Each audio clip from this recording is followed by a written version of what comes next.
Este es uno de los momentos más difíciles en la vida de nuestro Salvador.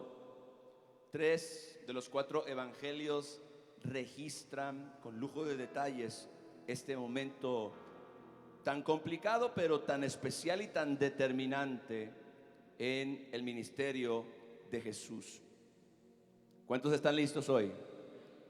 Y saliendo, se refiere a Jesús, como él solía, al monte de los olivos. El monte de los olivos no era un lugar ajeno, era un lugar familiar, tanto para Jesús como para los discípulos. Era un lugar especial donde ellos se reunían frecuentemente y donde nuestro Señor Jesús también acudía para orar y buscar a Dios. Se fue como solía al monte de los olivos y sus discípulos también le siguieron. Y cuando llegó a aquel lugar les dijo: oren que no entren en tentación. Y él se apartó de ellos a distancia como de un tiro de piedra. Si usted quiere saber cuál es la distancia de un tiro de piedra, agarre una piedra, láncela, donde cae, eso es un tiro de piedra.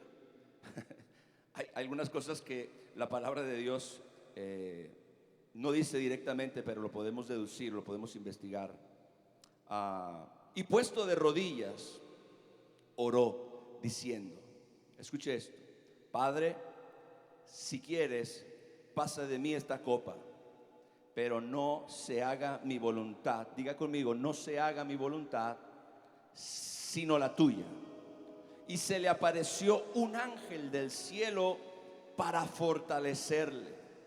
Y estando en agonía, oraba más intensamente, y era su sudor como grandes gotas de sangre que caían hasta la tierra. Cuando se levantó de la oración y vino a sus discípulos, los halló durmiendo a causa de la tristeza, y les dijo: ¿por qué duermen? Levántense y oren para que no entren en tentación. Pocas palabras de nuestro Señor Jesucristo se han malentendido tanto como su llamado a negarnos a nosotros mismos. Nosotros podemos leer en Lucas capítulo 9, verso 23, lo que Jesús dice tanto a los discípulos como a todos nosotros también, discípulos de Cristo en este tiempo: si alguno quiere venir en pos de mí, niéguese a sí mismo. Niéguese a sí mismo, tome su cruz cada día y sígueme. Para muchas personas, estas palabras dibujan la imagen de una vida gris y encogida, una religión hecha de prohibiciones, donde el creyente debe desconfiar de todo lo que produzca satisfacción, como si Dios se complaciera en nuestra tristeza y midiera nuestra santidad por la cantidad de cosas buenas a las que nosotros renunciamos. Pero esa lectura, ese entendimiento de este pasaje traiciona el corazón mismo del evangelio, porque el Dios que nos manda a negarnos a nosotros mismos es el mismo Dios que nos da todas las cosas en abundancia para que las disfrutemos, como dice Primera de Timoteo capítulo 6, 17. También es el Padre de quien desciende toda buena dádiva y todo don perfecto, como dice Santiago 1, 17. Jesús no vino a vaciar la vida de gozo, sino a llenarla. En Juan 15, 11, Jesús dijo: estas cosas les he hablado para que mi gozo esté en ustedes y que su gozo sea cumplido. De hecho, en Lucas 7:34, Jesús fue llamado comilón y bebedor de vino, porque precisamente, a diferencia de los religiosos acartonados de su tiempo, que se consideraban a sí mismos como santos, pero Jesús les llamaba más bien sepulcros blanqueados. Jesús se sentaba a la mesa con la gente para disfrutar de buenos momentos de conversación, asistió a bodas, disfrutó de la amistad y del pan compartido con sus discípulos. Así que negarnos a nosotros mismos no es desperdiciar lo que Dios ha llamado bueno, ni castigarnos por existir, ni sospechar de todo placer legítimo que cabe dentro del carácter santo de Dios. Negarse a uno mismo es en esencia un asunto de nuestra voluntad, mis hermanos. Y esto se lo voy a decir de la manera más sencilla. ¿Qué significa negarnos a nosotros mismos? Lo voy a decir en una frase, pero luego lo voy a desarrollar. Amén. Negarnos a nosotros mismos es básicamente que cuando mi voluntad y la voluntad de Dios apunten en direcciones distintas, yo siempre escoja la voluntad de Él. Básicamente eso es, mis hermanos, negarnos a nosotros mismos. Y no hay lugar en toda la escritura donde ese principio se vea con mayor claridad como en el Getsemaní. No hay otro lugar en la Biblia donde este principio se vea con mayor honestidad que en el Getsemaní, lo que acabamos de leer. Ahora, lo que negarse a sí mismo significa, porque yo sé que muchas personas le tienen miedo a esa declaración de Jesús. De hecho, hay muchas personas o muchas iglesias o líderes que no lo predican porque es un texto que aparentemente produce temor. Cualquiera que quiera venir en pos de mí, niéguese a sí mismo y tome su cruz, y entonces sígame. Pero ¿qué significa negarse a uno mismo? Antes de mirar a Jesús en el huerto, conviene que nosotros desmontemos lo que se dice o lo que se piensa acerca de esta virtud. Muchos cristianos viven aplastados por una idea deformada de la negación propia. Creen que ser espirituales consiste en privarse de todo lo que es agradable, como si la miseria fuera una virtud o el disfrute una amenaza. Pero esta mentalidad no nació del Evangelio, sino de una religiosidad que confunde la abnegación con el desprecio mismo de la vida. Y eso no es. Mis hermanos, quiero que escuchen esto con toda atención. Dios no se opone a nuestro gozo, se opone a nuestros ídolos. Y eso es lo que hace toda la diferencia. Dios no se opone a nuestro gozo, se opone a nuestros ídolos. Esto indica que la renuncia que Dios pide no es a lo bueno, sino a lo que ocupa ilegítimamente su lugar. Este tipo de pensamiento fue lo que dio lugar a todas estas corrientes de pensamiento que llevaban a personas a recluirse en monasterios, en lugares distantes, apartados del mundo, distantes de la gente, donde ellos pudieran privarse de todo lo bueno que la vida ofrece, porque ellos lo consideraban como algo opuesto a la voluntad de Dios. Y eso siempre fue un error. La palabra de Dios lo demuestra. La renuncia que Dios pide no es a lo bueno, sino a lo que ocupa ilegítimamente su lugar en nuestro corazón. El problema nunca ha sido el don, sino el trono. Una persona puede negarse a sí misma comiendo o ayunando. ¿Alguien dice amén a eso? Una persona puede negarse a sí misma casándose o permaneciendo soltero. Una persona puede negarse a sí mismo descansando o trabajando. Porque lo que Dios examina no es el objeto, sino quién es quien manda en el corazón. Por eso Pablo pudo decir con libertad en Filipenses 4:12: sé vivir humildemente y sé tener abundancia también. De todo y por todo he sido enseñado, así para estar saciado como para tener hambre, así para tener abundancia como para padecer necesidad. En otras palabras, su alma no estaba encadenada ni a la carencia ni a la abundancia, porque ya su voluntad había sido entregada al Señor Jesús. Gloria a Cristo. Así que entonces la negación propia no es una represión, sino es una entrega. Y hay una gran diferencia enorme entre reprimir un deseo o rendirlo. La represión es como aquel que aprieta los dientes y esconde lo que siente, pero la entrega abre las manos delante de Dios y le confía aún aquello que anhela. Jesús no fue al Getsemaní a fingir que no sentía nada, mis hermanos. Fue a entregar lo que sentía en las manos de nuestro Dios. Eso también es una gran diferencia. El gran escritor Andrew Murray decía que la esencia de la vida cristiana es la rendición absoluta. No es un acto heroico de la fuerza de voluntad, sino la decisión de dejar que Dios sea Dios en cada rincón donde antes reinaba el yo. Gloria a Dios. Ahora, Getsemaní, ese es el título de mi mensaje. Getsemaní es el lugar donde las voluntades chocan. Esto lo mencioné en una enseñanza hace algunas semanas atrás.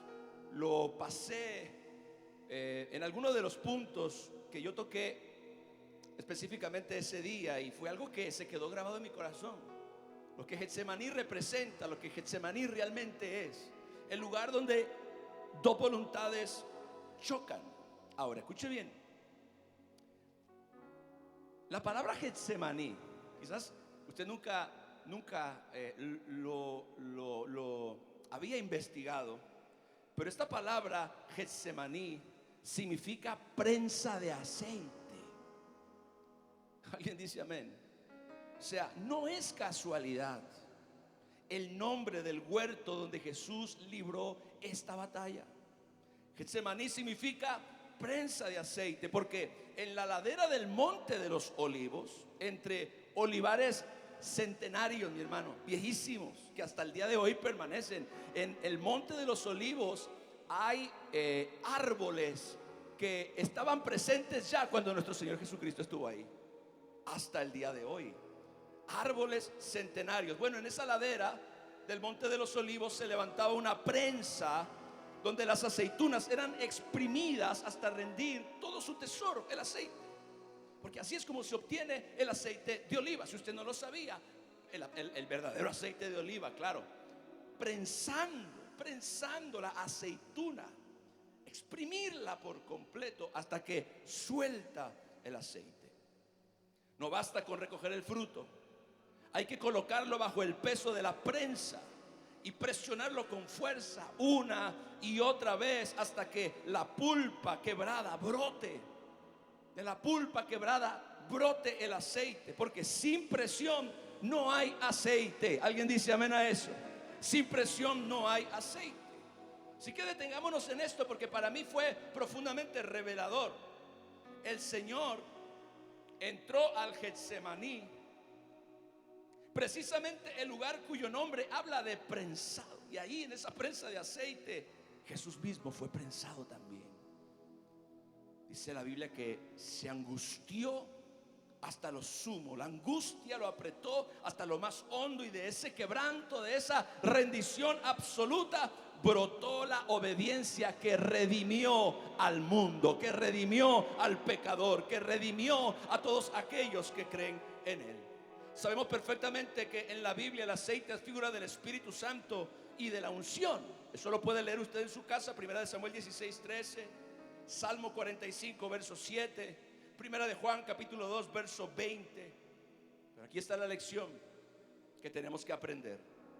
La unción no brota de la comodidad, sino del prensado. Negarnos a nosotros mismos es esa experiencia del Getsemaní en la prensa. El peso que aprieta la voluntad propia hasta que ésta cede y brota la obediencia. Gloria a Dios. Y es precisamente de ahí, del yo entregado, del yo quebrantado, donde brota el aceite de la unción. No hay aceite sin prensa, no hay unción sin rendición. Lo que en la carne parece aplastamiento, en el Espíritu es el proceso por el cual Dios hace fluir su poder a través de una vida rendida. Escuche esto, Lucas 22, 41 y 42. Vamos a leer nuevamente. Cuando llegó a aquel lugar, dice la palabra, puesto de rodillas, oró diciendo: Padre, si quieres, pasa de mí esta copa. Lucas 22, 41 y 42. Si quieres, pasa de mí esta copa. Hay que entender algo acerca de el Getsemaní. La agonía de nuestro Señor fue real. Fue real. Lo primero que debemos ver en el huerto es que la lucha de Jesús no fue simplemente una expresión de devoción a Dios. Marcos mismo dice, Marcos 14:33, que él comenzó a entristecerse y a angustiarse en gran manera. Y el mismo Señor confesó: mi alma está muy triste hasta la muerte. Pero Lucas, donde estamos leyendo, el médico amado, registra un detalle que es estremecedor. Lucas 22:44, era su sudor como grandes gotas de sangre que caían hasta la tierra. Así que aquí no hay simplemente un valiente inquebrantable que se niega a sentir, sino hay un hombre verdadero con un alma que tiembla ante lo que se avecina para él. Y esto es crucial para nuestra comprensión. Morir al yo no significa dejar de sentir. No es apagar las emociones y pretender que no tenemos deseos o que no tenemos voluntad. Jesús, mis hermanos, sintió el peso completo de la copa y aún así se rindió. La santidad no es insensibilidad. Hay emociones, hay sentimientos. Jesús agonizó en el huerto del Getsemaní, de la prensa de olivo, porque él estaba rindiendo sus deseos, porque él estaba rindiendo su voluntad, porque él estaba entregando a Dios lo que sentía y era real en ese momento. Así que su deseo era totalmente legítimo cuando él le dijo al Señor: si es posible, pase de mí esta copa. Y yo quiero que nos detengamos aquí, porque ese deseo de Jesús de evitar el sufrimiento no era pecado. No era pecado. No había nada de malo en querer no beber la copa del sufrimiento. No tenía nada de malo el no querer pasar por ese proceso que Jesús sabía que sería demoledor. Era un deseo humano, era un deseo santo y era un deseo comprensible. Y sin embargo, ese deseo bueno iba en dirección contraria a la voluntad del Padre en ese momento. Recuerda lo que le dije acerca de que es la negación personal, la negación propia. Es que cuando tu propia voluntad y la voluntad de Dios de repente toman direcciones distintas, tú escojas hacer la voluntad de Dios. Eso es la negación personal. Eso es exactamente lo que Jesús está haciendo. Ese deseo bueno, ese deseo de evitar el sufrimiento, ese deseo de no pasar por el proceso que todos nosotros podemos experimentar, era legítimo y no era malo ni pecaminoso, pero no era la voluntad de Dios en ese momento para Jesús. Así que el deseo bueno de Cristo iba en dirección contraria a la voluntad del Padre en ese momento. Y esta es la lección que muchas veces se nos escapa. Negarnos a nosotros mismos no siempre es elegir entre lo malo y lo bueno. Muchas veces es elegir entre lo bueno que yo quiero y lo mejor que Dios tiene para mí. ¿Cuántos están aquí? Gloria al Señor. Muchas veces, escuche, es elegir, no necesariamente, la mayor parte del tiempo nosotros creemos que negarnos a nosotros mismos es el elegir entre lo que es bueno y entre lo que es malo. No, de hecho la mayor parte del tiempo no es así. Muchas veces, repito, es elegir entre lo bueno que yo quiero y lo mejor que Dios quiere. Es elegir entre un deseo legítimo o una obediencia superior.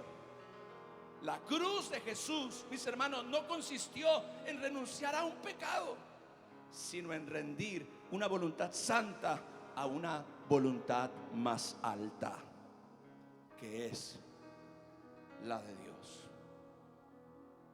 Lucas 22:42. Padre, si quieres, pasa de mí esta copa. Ese era el deseo legítimo de Cristo. Pero no termina ahí.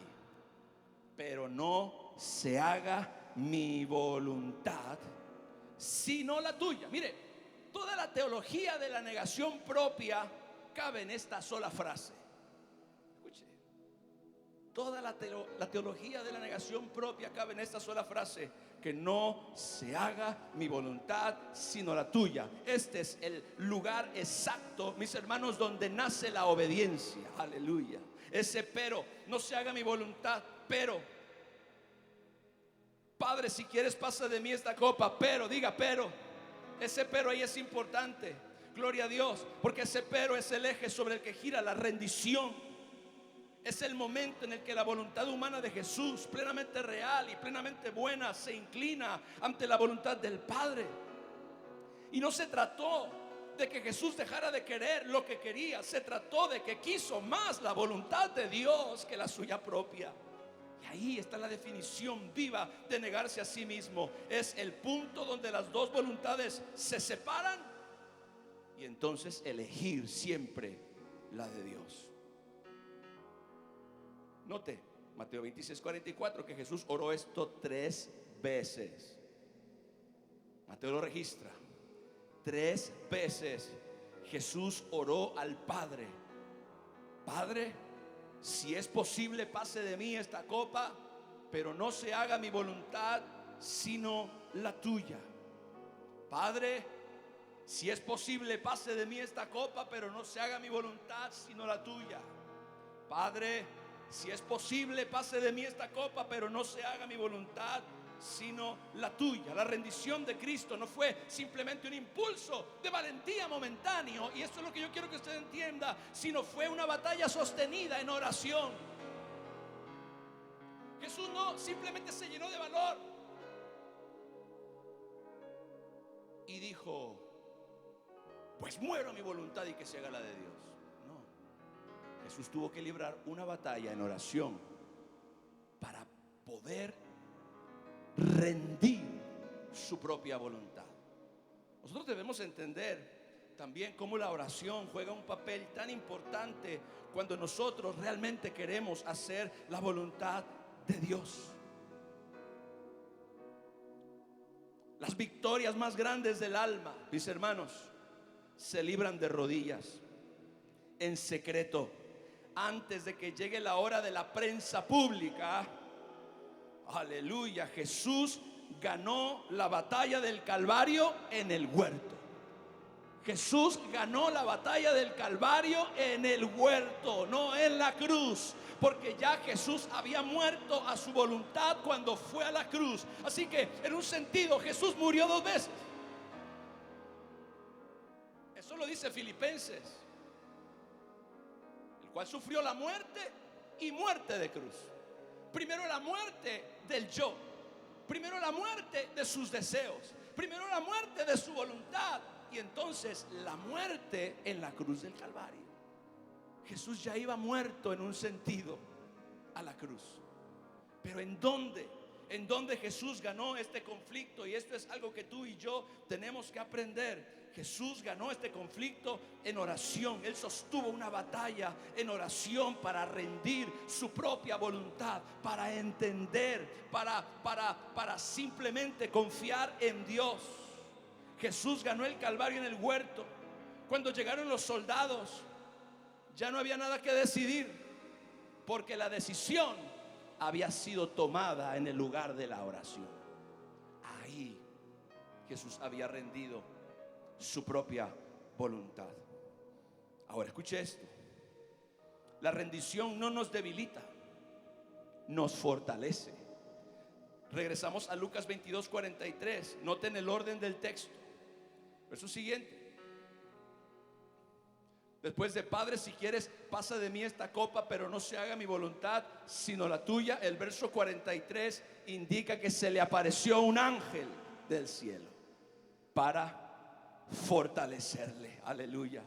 La fortaleza no vino antes de la rendición, sino después de la rendición. Dios nunca va a fortalecer nuestra rebeldía. Dios va a fortalecer nuestra entrega. Gloria a Dios. Va a fortalecer nuestra determinación de rendirnos ante Él. Cuando nosotros decimos: no se haga mi voluntad sino la tuya, el cielo se inclina para sostenerte. Los ángeles vienen para fortalecerte. La presencia del Espíritu Santo de Dios está ahí para ayudarte en ese momento donde tú estás tomando la decisión crucial de obedecer a Dios. Una persona quebrantada delante de Dios, mis hermanos, es una persona poderosa en el mundo espiritual, porque esta persona ha dejado de pelear consigo mismo para comenzar a pelear las batallas de Dios. Ahora, cualquiera de nosotros pudiera simplemente pensar: ¿y qué tiene que ver todo eso conmigo? ¿Qué acaso yo tengo que morir en una cruz? ¿Qué acaso yo tengo que padecer la ira de Dios por los pecados de la humanidad? ¿Que no hizo ya Cristo eso por mí? Claro. Esa es la razón por la cual Jesús, dice la Biblia, agonizó en un sentido, y mientras oraba caían como gotas de sangre de su frente, porque evidentemente su negación era equivalente a lo que él iba a padecer. Nosotros nunca vamos a poder llegar a ese nivel donde tenemos que agonizar, el rendir nuestra voluntad, pero tenemos que aprender el principio que se desprende de esta enseñanza, porque claro, Getsemaní parece un momento único e irrepetible, porque fue el lugar donde el Señor Jesucristo rindió su propia voluntad para que la voluntad del Padre fuera hecha. Después de eso, Él fue llevado preso, fue humillado la noche entera, y al siguiente día llevado donde Pilato, para que un montón de gente ingrata, que había recibido tanto de Él, muchos milagros, muchos alimentación, muchos señales, pero que ese día tomaron la decisión de escoger a un ladrón y negar al Hijo de Dios. Fueron la multitud de personas que gritaban en el pretorio: crucifícale, crucifícale. Y entonces Jesús murió. Por eso, en este sentido, Getsemaní es un momento único e irrepetible, y lo es en su dimensión redentora. Pero el principio que ahí se reveló se vive en las decisiones pequeñas y diarias que tú y yo tomamos, donde nuestra voluntad y la de Dios se separan una y otra vez. Morir al yo no es principalmente un acto dramático de heroísmo, sino una obediencia consistente. Escúchame, una obediencia que se repite una y otra vez. Gloria al Señor. No es cuestión de emociones, sino de obediencia. Muchos esperan sentir algo especial, ¿verdad?, para obedecer a Dios. Pero la negación propia no depende de una emoción, sino de una decisión. Aleluya. Es un acto de la voluntad que se rinde a la palabra de Dios o a la voz del Espíritu Santo. Se parece más a un firme sí que a un sentimiento intenso que tú vayas a sentir. Tú nunca vas a sentir hacer la voluntad de Dios. Tú nunca vas a sentir negarte a ti mismo para escoger el camino que Dios te traza. Si por nosotros fuera, mis amados hermanos, nosotros solamente tendríamos un camino que caminar, y es el nuestro.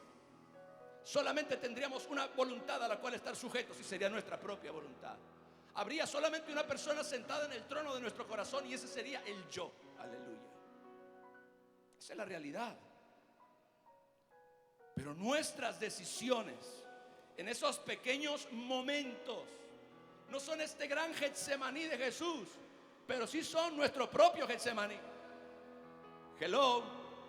Nuestro propio Getsemaní personal, en donde la voluntad de Dios y la voluntad nuestra chocan, se encuentran, toman caminos distintos, y entonces nosotros tenemos que tomar una decisión. Gloria a Dios. Tú no vas a sentir algo especial, tú no vas a sentir ángeles que revolotean encima de tu cabeza, tú no vas a sentir una unción especial y diferente por escoger la voluntad de Dios. Pero la decisión que tú tomas cada día te convierte a ti en un hombre o una mujer que camina en la perfecta voluntad de Dios y que puede ser un instrumento poderoso en esta tierra para glorificar a nuestro Señor y Salvador Jesucristo. El huerto, mis hermanos, se repite todos los días en lo pequeño, porque cada día se nos presenta nuestra propia versión de la copa que Jesús no quería beber. Y cada día se nos invita también a decir que no se haga mi voluntad sino la tuya. ¿Cómo se ve tu huerto? Se ve más o menos así.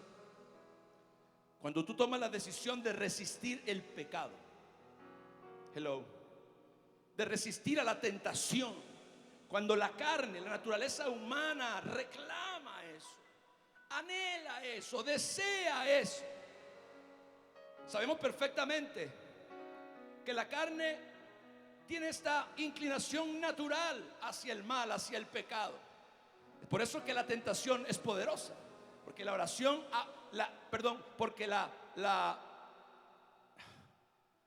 se me desvaneció la palabra, tentación, gracias. Porque la tentación apela a los deseos bajos de tu carne. Así que tú vives tu propio Getsemaní cuando tomas la decisión de resistir al pecado y a la tentación, aun cuando tu propia carne y tus propias pasiones quieren entrar por ese camino y por esa dirección. Ese huerto se repite cuando nosotros tomamos la decisión de elegir la dirección de Dios, aun cuando yo prefería hacer una cosa diferente.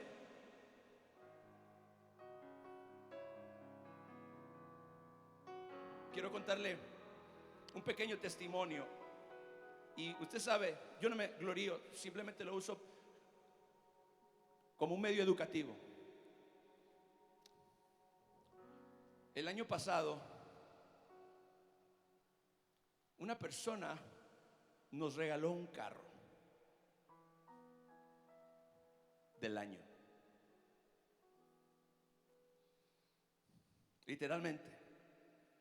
Nunca en mi vida yo oía por allá que a un pastor le habían regalado una camioneta y que dice, eso a mí nunca me pasa. No porque lo anhele. Sin embargo, fue sorpresivo. Una persona simplemente llegó. Esa persona solamente estuvo como 5 meses en la iglesia. Vino a hacer un negocio. Me pidió un día oración para que el negocio se concretara. El negocio se concretó y antes de irse me dijo, pastor, tengo algo para usted. Ahora nosotros, mi hija mayor había entrado a la universidad y yo de repente me convertí en chofer del día entero. Llevaba una y luego la otra, y luego iba por una, iba por la otra, y estaba todo el día así que estábamos ya necesitando un segundo vehículo para que mi hija pudiera ir a la universidad y yo tuviera un poco más de libertad y no estar todo el día como chofer. Ese coche nos vino de lujo, de lujo. Yo dije, Padre, gracias porque tú eres tan bueno. Pero un día yo estaba orando y mientras yo estaba orando, el Espíritu Santo me dijo, quiero que le regales ese auto al pastor José Luis Corzas de Chiapas.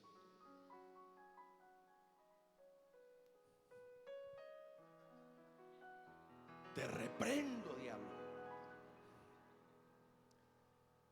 Lo oí, mire, no reprendí a ningún diablo porque yo sabía, porque sabía que era Dios. Porque usted sabe, porque sabe cuando es Dios. Ahora, mi pastor, tremendo. No quise. Señor, necesitamos el coche. Y por algún tiempo estaba yo ahí con esta lucha mental. Pero es que si no vino de ti y nosotros lo necesitamos, entonces ¿por qué llegó? Y estaba ahí como tratando de convencer a Dios de que no era por ahí. Pero cada vez que yo oraba, venía ese sentir, como el pecho se te apachurra así, el corazón se te apachurra. Y quiero que le regales ese auto al pastor José Luis Corzas de Chiapas. Padres. Pasaron, mis hermanos, ¿cuántas horas, pastor? Pasaron meses. No le digo cuánto porque pasaron meses donde yo no lo hacía, no lo hacía, no lo hacía, no lo hacía, no lo hacía, hasta que no pude más. No pude más. No pude más. Un día en oración, ahí, ¿se da cuenta? La lucha de la voluntad en la oración, el conflicto entre la voluntad, hasta que un día en oración simplemente lo solté. Le dije: Señor, ahí está pues, ahí está el carro.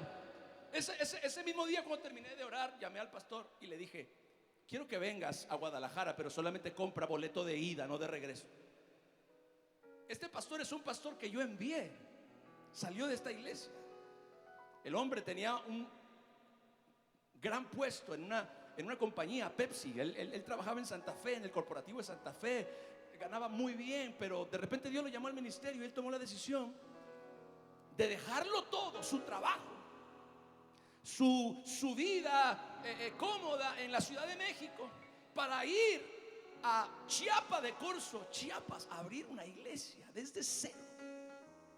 Pero cuando, mire, porque hay un contexto, cuando a él lo mandaron de la empresa, a él le habían dado un auto. La empresa le había dado un auto, tenía un auto del año, un Kia del año. Y entonces cuando él tomó la decisión, igual en el Parque La Mexicana, atrás en Santa Fe, los que conocen esa zona saben, en el Parque La Mexicana en Santa Fe, él fue a orar. Él estuvo luchando con Dios por tiempo también, diciéndole: Señor, pero me está yendo tan bien, pero me ha costado años el llegar al lugar donde yo estoy, pero Señor, que no se haga mi voluntad. Él fue y renunció ese día, se dio a la voluntad de Dios y tomó la decisión de ir a Chiapas. Al principio comenzó a ir semanalmente a Chiapas para predicar la palabra. Y yo le decía, él me decía: pastor, ya tomé la decisión, ya renuncié. Y yo le decía: bueno, pues negocia que te den un buen finiquito. Yo quería que él tuviera un buen colchón, que él pudiera rentar una casa, que él pudiera tener muebles, que él pudiera empezar bien allá. Y entonces el carro, le dije: pelea que te dejen el carro, pelea que te dejen el carro, negocia el carro, que te quedes con el carro, lo vas a necesitar. Bueno, él lo estuvo peleando. Al final su jefe dijo: no, el carro se queda en la empresa. Y él dijo: bueno, no importa. Pero el patrón, el jefe, lo hizo para tratar de retenerlo. Si te quedas es tuyo, pero si te vas se queda en la empresa. Y José Luis dijo: pues me voy. Y lo dejó ahí. Y yo, iluso, sin saber lo que iba a pasar, le dije: no te preocupes, tú entregaste ese carro, un día Dios te va a dar otro.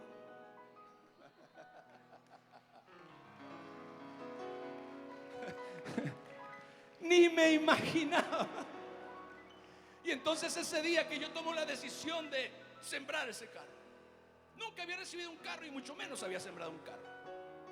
Yo lo llamo y le digo: José Luis, quiero que vengas a Guadalajara, pero solamente compra boleto de ida, no de regreso.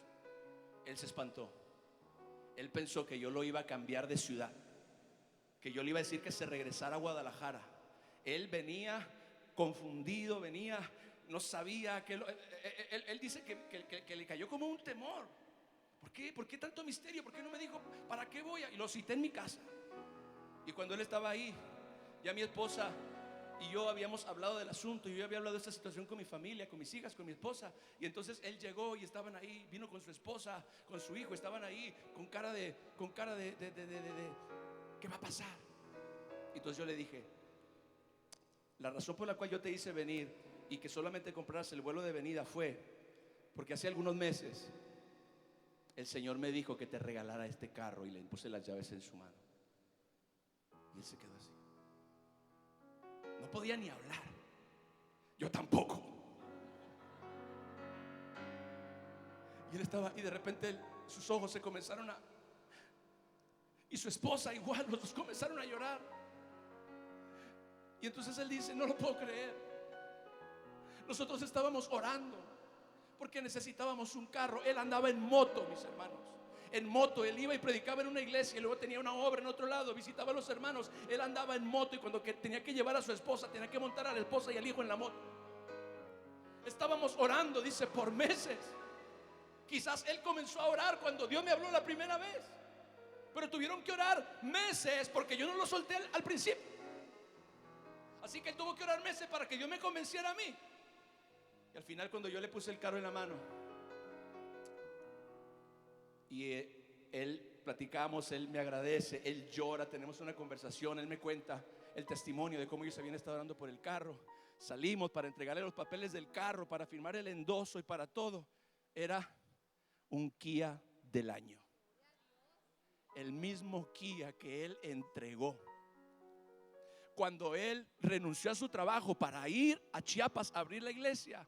Fue el mismo Kia del año que Dios le regresó. Y esto, mis amados hermanos, se los cuento para la gloria de nuestro Señor Jesucristo.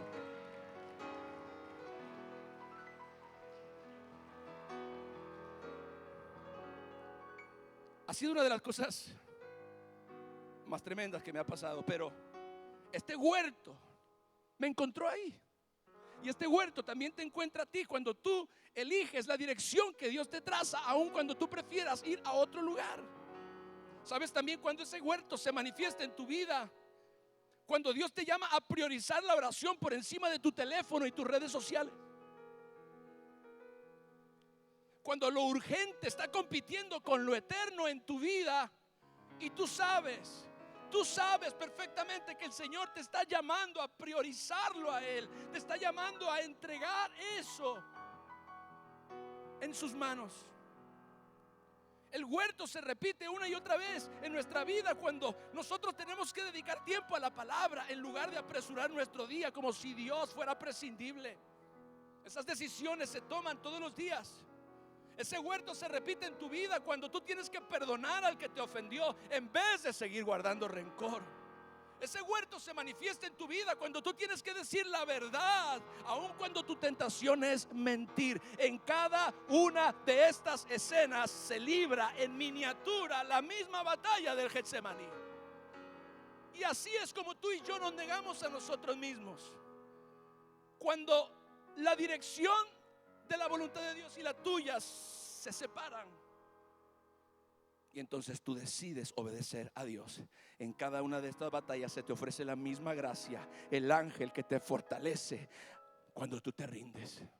¿Sabe qué fue lo más maravilloso del testimonio que yo le platiqué? Había sufrido por meses, pero después encontré un gozo, una paz y una alegría tan grandes por haber obedecido a Dios. Cosas que uno realmente disfruta y experimenta y que no las cambia uno por nada ni por nadie. Tú tienes que identificar en tu vida esos Getsemaní para que puedas realmente negarte a ti mismo.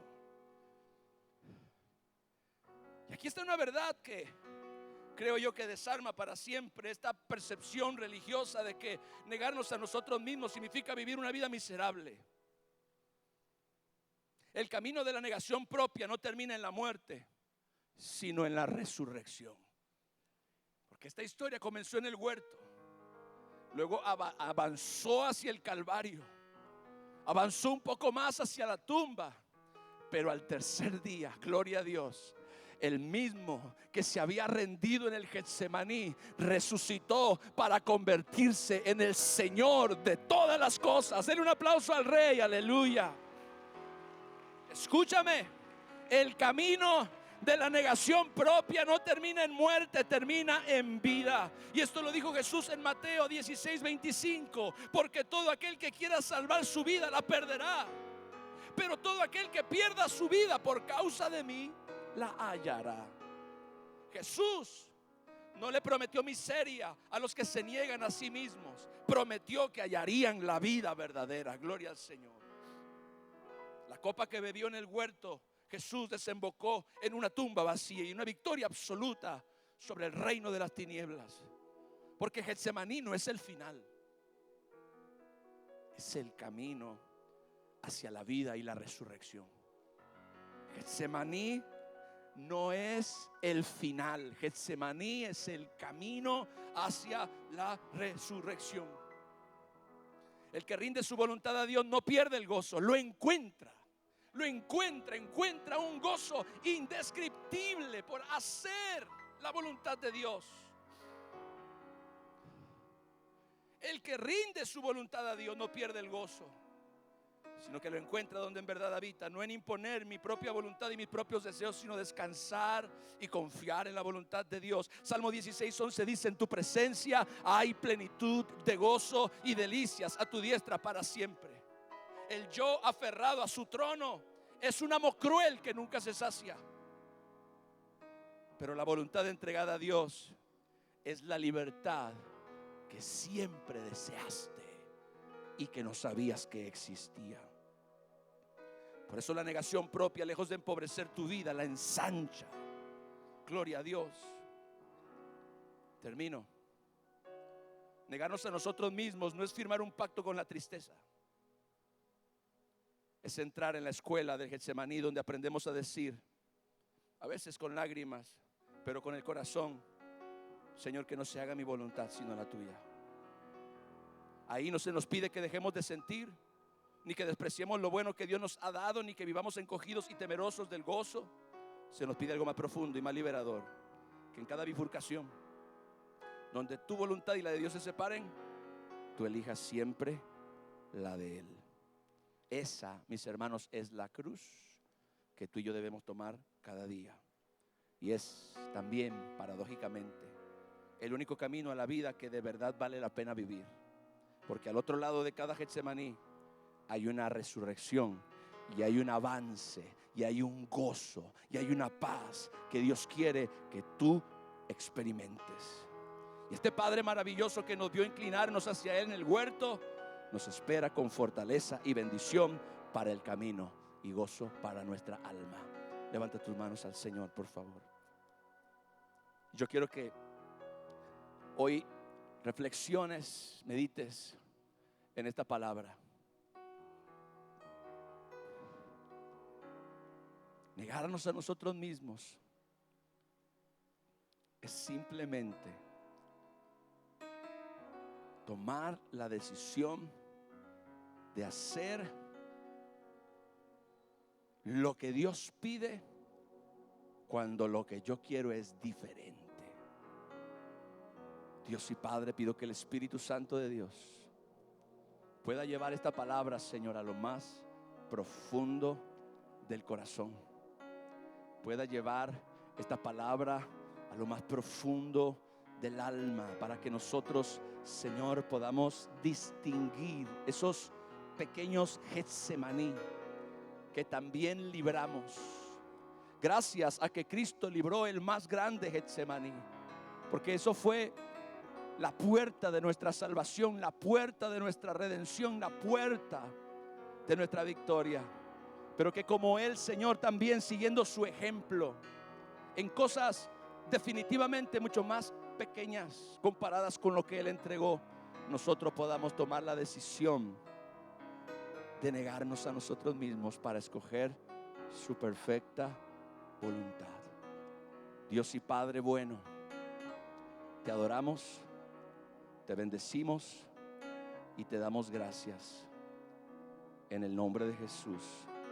Amén. Denle un fuerte aplauso al Rey, por favor.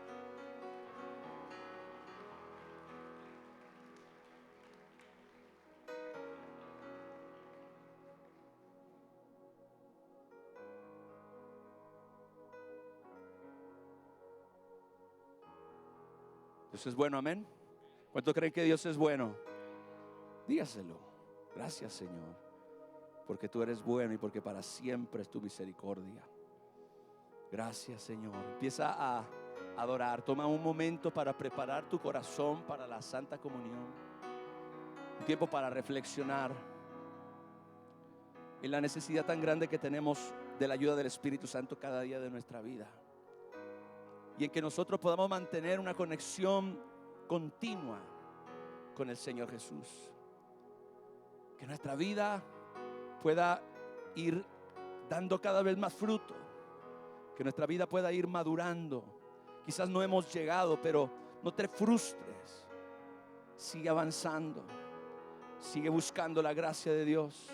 Sigue pidiendo su ayuda y sigue pidiendo su fortaleza. Sigue buscando el agradarlo, porque ahí es donde está la paz. Ahí es donde está el camino del propósito. Dios Todopoderoso, te adoramos, te bendecimos, te exaltamos. En el nombre de Jesús, comiencen por favor a repartir. Gloria al Señor. Si tú has desobedecido a Dios y has pecado en alguna forma, este es también el momento de que tú le puedas decir al Señor: perdona mis pecados, Señor. Perdona mis pecados, perdona, Señor, la desobediencia o el camino que he escogido, Señor, diferente a lo que tú me has trazado. Te doy gracias, Padre. Te doy gracias, Señor. Te doy gracias, Señor.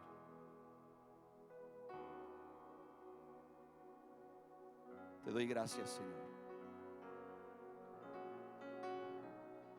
Tu fidelidad es grande. Tu fidelidad incomparable es.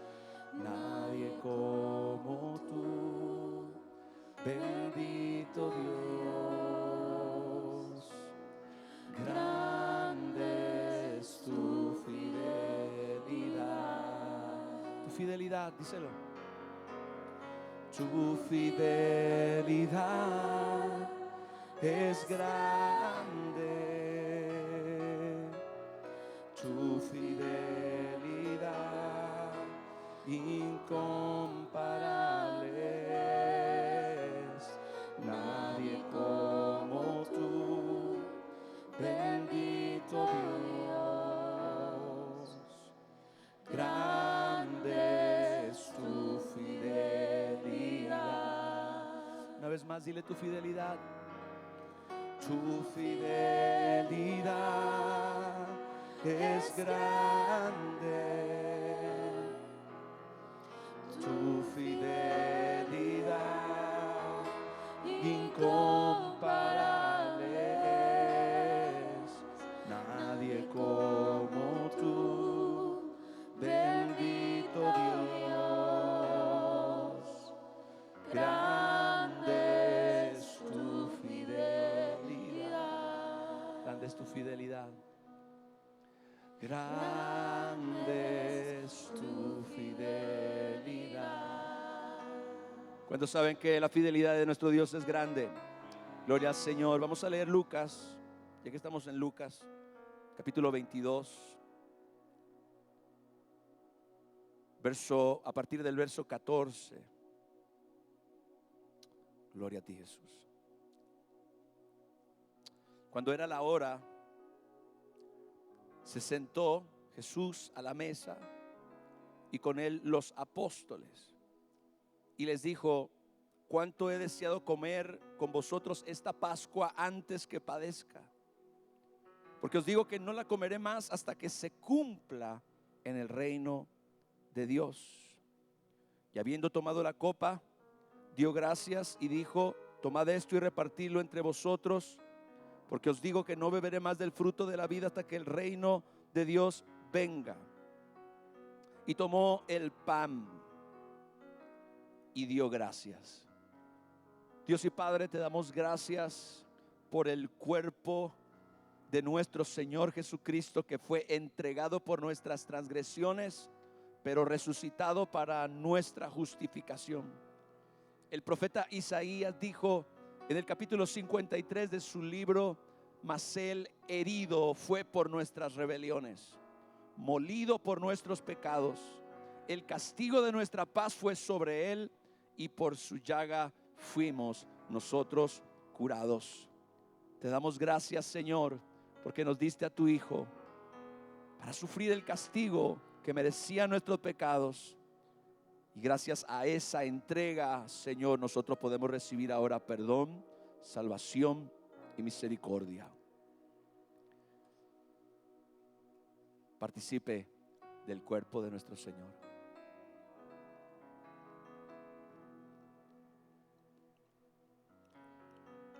Tomó el pan y dio gracias y lo partió y les dijo: esto es mi cuerpo, que por ustedes es dado. Hagan esto en memoria de mí. De igual manera, Después que hubo cenado, tomó la copa, diciendo: esta copa es el nuevo pacto en mi sangre, que por vosotros se derrama.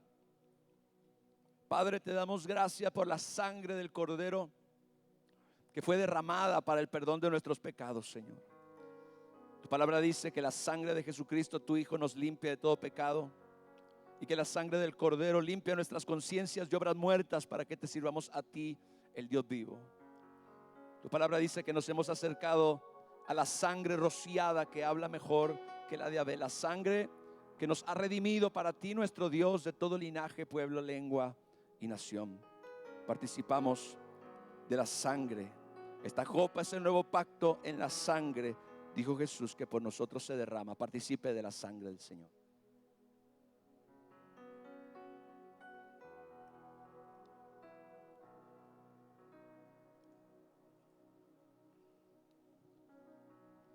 Todo a Cristo yo me entrego, quiero serle fiel.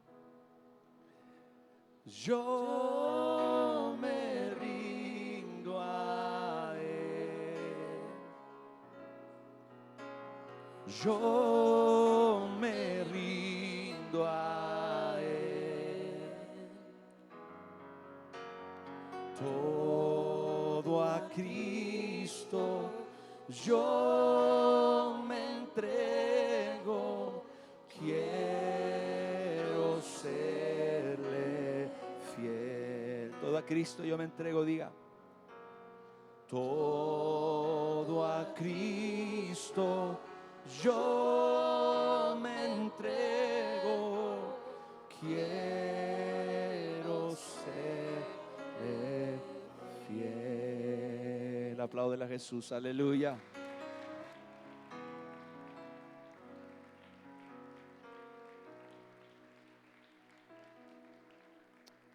Amén.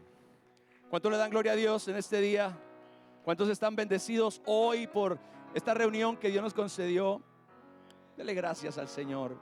Dele gracias, Señor, porque hemos estado en tu presencia, porque te hemos adorado, te hemos exaltado, porque hemos recibido tu palabra, porque hoy hemos aprendido, Señor, algo que es muy necesario, muy importante. Señor, que haya en cada uno de nosotros la voluntad y la disposición para poner por obra, Señor, lo que tú nos muestras, lo que tú nos hablas. Te lo pedimos en el nombre de Jesús. Gloria a Dios, mis hermanos. Que la paz de Dios, que sobrepasa todo entendimiento, guarde su corazón y sus pensamientos en Cristo Jesús. Que la bendición de Abraham los alcance, los ángeles los cubran, los protejan. En el nombre de Jesús, la sangre del Cordero los cubre, el Espíritu Santo los llene. Que tengan un excelente domingo, una feliz semana. Bendiciones y buenas tardes.